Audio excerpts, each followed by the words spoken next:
So I think it was only a few hours after this terrible attack in New Orleans that Trump posted on his network, Truth Social, basically talking about the southern U.S. border with Mexico, and talking about how Biden's border policies have been a disaster, and this kind of implication that the person who committed this attack had come over illegally over the border and had brought his terrible ideology with him and had wreaked havoc in New Orleans. It turns out that's just completely untrue. I mean, the guy's American, born in the US, raised in the US, a convert to Islam who it appears was radicalized online.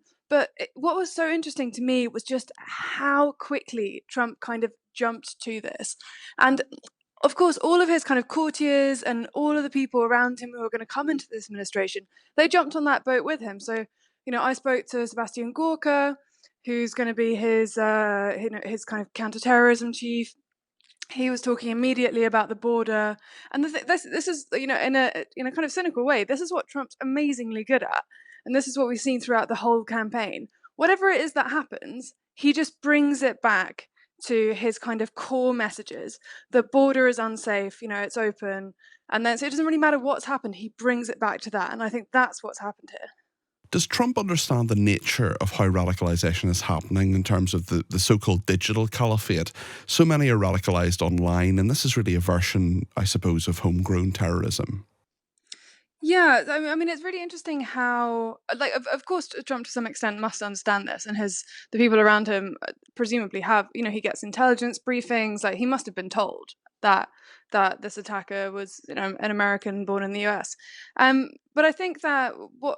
So when I spoke to Gorka, who's this incoming terror chief, he was saying that the one priority of the administration, the incoming administration, is that they're going to kind of really, crack down on what he sees as this kind of, incipient ideology which is spreading online.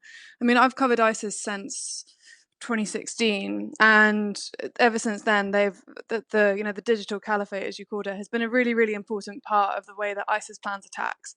So they have magazines and message boards and things like that, where people who are in the group and those affiliated with them post things like guides for how to carry out attacks, how to make bombs. What was really interesting when you look at the New Orleans attacker is that, of course, he appears to only have had this very kind of loose association with the group. The FBI said that they don't think that he was directed and they think that he worked alone.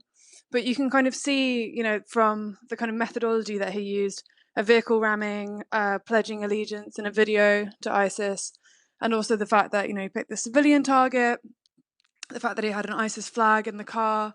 All of these are kind of measures that ISIS has been advocating that people who support them use for a very long time.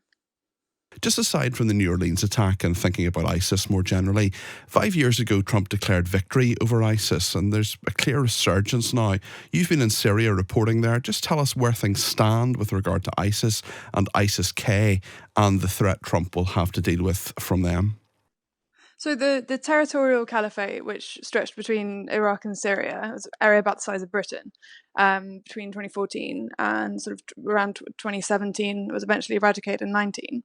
Then that's disappeared. But this is what all these ISIS experts have been saying all along: is that the threat never went away. So today, the kind of the territory and the areas where ISIS is active, it stretches across the world. So there's different branches in, for example, in Afghanistan, ISIS-K, ISIS-Khorasan, and then there's in eastern Syria, where now they're kind of, I saw this now when I was back there, they are like gaining ability to commit attacks because they've been able to raid regime weapon stockpiles after the regime of Bashar al-Assad fell. And also, even as far away as the Horn of Africa and Somalia, and also in the Sahel, they really are kind of gathering together. And I think that there is a kind of leadership structure which stretches in between these branches, and where they do plan attacks. ISIS-K has committed several mass casualty attacks over the last couple of years in Iran and in Russia. And we've seen kind of sporadic attacks even in Europe. And so I think that there has been this kind of large scale resurgence of of the caliphate, if you want to call it that, on like in these areas across the world, which are really kind of geographically disparate, but they are still held together by the same ideology, and the leadership is in contact with each other. From the perspective of the person who is going to be the most powerful man in the world, in terms of whether the expectations of how the West can deal with ISIS are realistic, and also some of the agencies that have been vilified by him and his supporters, they're going to need to work together to deal with this threat. I mean, this is a really like big and significant threat. But Trump loves talking about how he defeated ISIS. He talks about this all the time, even though other people around him constantly say to me and other journalists when we ask them about it, no. He knows that the ideology still exists. He knows that ISIS still exists. He talks about it all the time, and then so I think that, but at the same time now, his whole campaign. He's been talking about, and the people he's nominated for major national security roles have been talking about how they're going to be purging the agencies that they're potentially going to be taking over of political enemies. It's all about this. It's all about kind of like a witch hunt. We're going to stop the people within these agencies who are working against us. That's something they talk about all the time.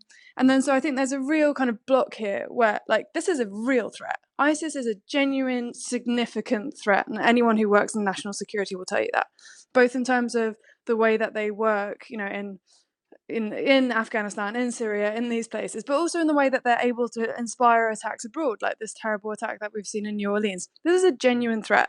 And then so I think that there is a huge amount of fear and concern among people working within intelligence and like national security agencies in the US in particular, but also across the West, that America is not going to be taking this seriously when the new Trump administration comes in. Are they going to be focused on fighting the kind of huge and growing risk from ISIS and other groups, or are they going to be focused on purging their own ranks, making sure that the supporters of Donald Trump are not being hampered in their work? A judge has ordered that the incoming president will be sentenced on the 10th of January in his hush money case in New York, which is going to be less than 2 weeks before he's set to be sworn in as president once more. Trump was convicted back in May of falsifying business records related to a £105,000 payment to the adult film star Stormy Daniels. However, New York Justice Juan Merchan has signalled he will not sentence Trump to jail time, probation, or even a fine, but instead give him an unconditional discharge. Let's speak to Daniel Whitman, who is the White House reporter for Politico. Hi there, Daniel. Thanks for having me. Hey, so Donald Trump has been found guilty. He's going to receive a sentence, but the judge has already said it's going to be an unconditional discharge. Could you pick that apart for us, please? How does that work? Yeah, an unconditional discharge means there will be no punishment. They should. It's legalese for you're scot-free, basically. But he continues to have that conviction on his record for at least the foreseeable future. And so he will, when he comes into office on the January 20th, he will be the first American who is a convicted felon, likely to take that presidency. And so, of course, he doesn't like that he has that scarlet letter on his shoulder. It seems extremely odd that a judge should telegraph what their sentence is going to be before they actually hand it down, unless I've got something completely wrong about the American judicial system. Certainly over here, it doesn't happen. But I guess this is a very odd situation. Yeah, Judge Merchan was not going to have Donald Trump, when he was president, go to the D.C. Court system and check in with the probation officer every week. And that was not realistic. So I was a little surprised by no fine because people who have been convicted of this business fraud charges before in New York, I think a few hundred people have faced those charges. None of them have gotten the unconditional discharge. And so this is, I think what the judge wanted to indicate is, hey, the court system and the rule of law still applies, even if you're a former president and you're about to take, the presidency of the United States. And we don't want to just get rid of criminal cases because of who you are. And of course, Trump can't pardon himself because this is a state crime. And so the Supreme Court talk about immunity. That doesn't apply here because this was a New York case. Right. I mean, there is a bit of yeah, but about all that, though, isn't there? Because this unconditional discharge, as you say, is rare. Why do you think the judge has decided that he doesn't want to fine Donald Trump for this? I think he felt like that he had often made, Merchan had been attacked by Trump so much that even a small fine might not have, it's not like it would deter him from attacking him. And so there is this category called unconditional discharge, which if you can show you're employed, sometimes they give that to you. And so he didn't want to just have some type of random amount of fine. And so he felt like that was the best punishment here. But of course, Trump's lawyers are saying, hey, this is Merchan is a Democratic operative, basically.